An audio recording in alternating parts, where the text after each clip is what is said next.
Tropical storm Harvey still hammering Texas, leaving a path of destruction. Nearly 20 inches of rain falling in some areas. Hundreds of thousands of people are without power.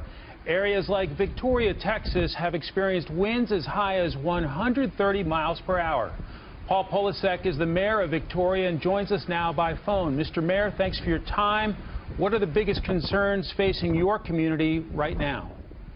Thank you, sir. We are currently have an issue with our water supply, but it's being addressed as quickly as possible. And of course, the power outages are also difficult. We don't have any estimated time to get the power back on yet, but we're working on it very hard. Have you seen state resources flowing into your community yet? DPS, other resources to try to help Victoria bounce back from the storm? Yes, sir. Many of the agencies do have a strong presence here, and we've been working very well with them. As far as actual resources and commodities, water and ice, we have those things on the way. So I'm optimistic we'll get them here as quick as possible. What kind of damage are you seeing across Victoria? We've seen devastating images all across the Lone Star State, or certainly along the coastal region, but what kind of damage are you seeing in your neighborhoods? Well, mostly, of course, a lot of downed trees and limbs, and then there's also a lot of power lines and different types of transmission lines that are down. And so we've imposed a curfew till 6 a.m. tomorrow morning to keep people out of harm's way. There's been some structural damage, some roofs, and some other entire structures, but not too many, mostly a lot of trees and debris. There's one confirmed fatality so far due to Hurricane Harvey. Mr. Mayor, I hate to ask this, but any concerns about loss of life in your community? I'm not aware of any at this point. We certainly are going to stay concerned. The storm is actually diminishing, and right now we want people to stay at home and stay out of harm's way and, have secondary type incidences for their own safety. But I'm not aware of any current health issues in particular. Other than staying at home, any advice to folks who may be struggling at this hour, maybe the elderly in your community, what they may be able to do to get some relief and some assistance?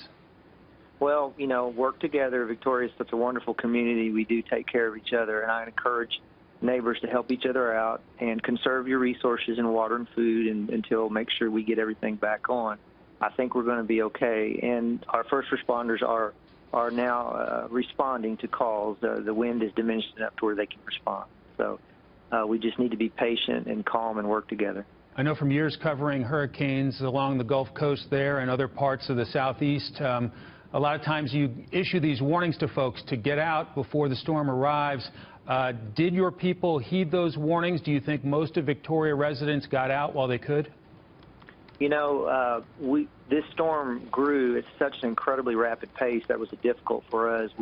As soon as we got word of its strengthening to a significant amount, we did execute a mandatory evacuation. I don't have hard numbers on how many people actually left. Some of us have talked about it. We suspect maybe 65% of the population actually remained here. So we did not, I don't think, but I don't have hard numbers on that. I don't think a lot of people did evacuate. I do know a lot that, some that did, though. What's the destruction like across your community in terms of, have you seen a lot of houses wrecked, destroyed, or damaged? What are you seeing? Paint a picture for us, if you will, sir. Mostly fences. A lot of the typical wooden fences and other things are down.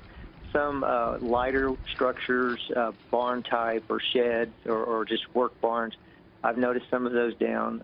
Lots of the cable connection, telephone lines are all on the streets. A number of trees.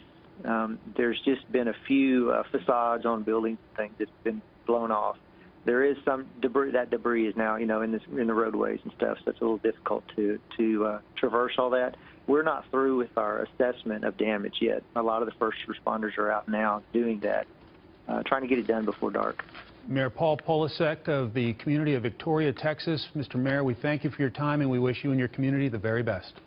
Thank you. Thank you for checking on us.